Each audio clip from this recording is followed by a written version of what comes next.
Antiques, luxury hotels, rides all around Sin City. Records show years of questionable spending at DeSoto ISD, a district now under investigation by DeSoto police and also the TEA.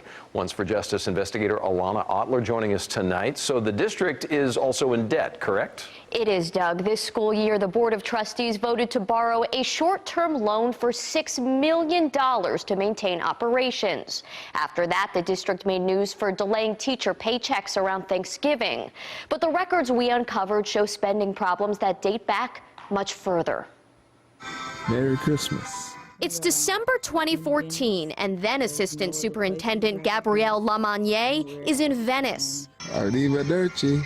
Arrivederci. A personal vacation when she used her DeSoto ISD credit card to book a night at a French hotel and pay for tolls. And she's not the only one. Records show Assistant Superintendent Lavada Levels was on vacation in August 2017 when she used her district-issued card to charge a dozen Uber trips around Las Vegas. The questionable charges go back as far as 2013, when then Superintendent David Harris booked flights to LA for his wife and 3 children, and Lamagnier bought a ticket to Fort Lauderdale for her husband. Should employees ever be allowed to use district credit cards for personal expenses? No. Dr. DeAndre Weaver became DeSoto's new superintendent last fall, and he's instituting big changes. No more individual credit cards. Instead, employees must sign out a card for a specific purpose, and every expense must be approved by a supervisor beforehand. We've been putting a number of controls that have resulted in, decreased spending in those areas. Plus, no more luxury lodging.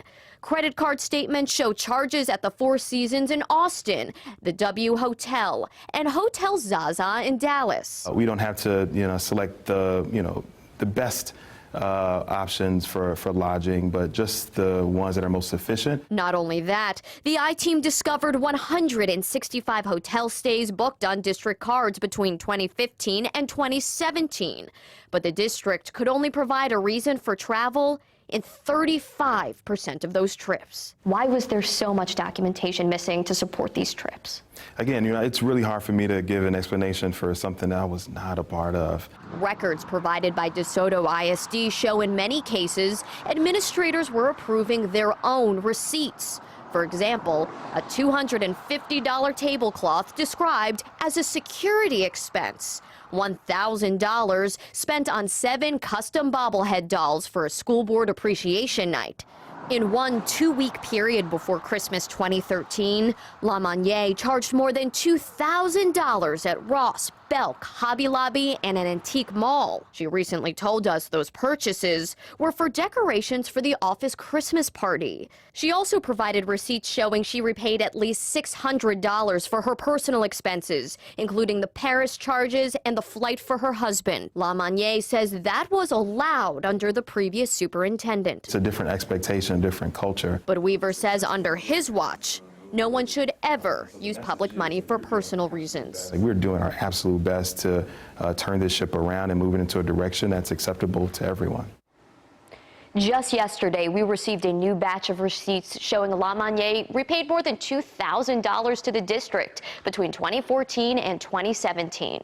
She tells us, to her knowledge, she reimbursed all her personal expenses. As of tonight, we're still waiting on the district to confirm that. Some receipts don't specify exactly what the money was used for, Doug. I'm going to ask the one question, Alana, that I think everybody out there is asking. I'm sitting here thinking in my head, what happens now?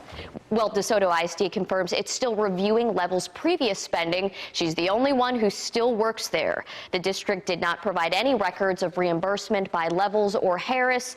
Neither of them responded to our questions, Doug. Okay, we know you'll stay on it, Alana Otler. Yeah. Thank you very much. Alana and our Ones for Justice team work for you. You can contact them anytime through our Ones for Justice hotline. It's 817-586-7211, or you can email justice@cbs.com.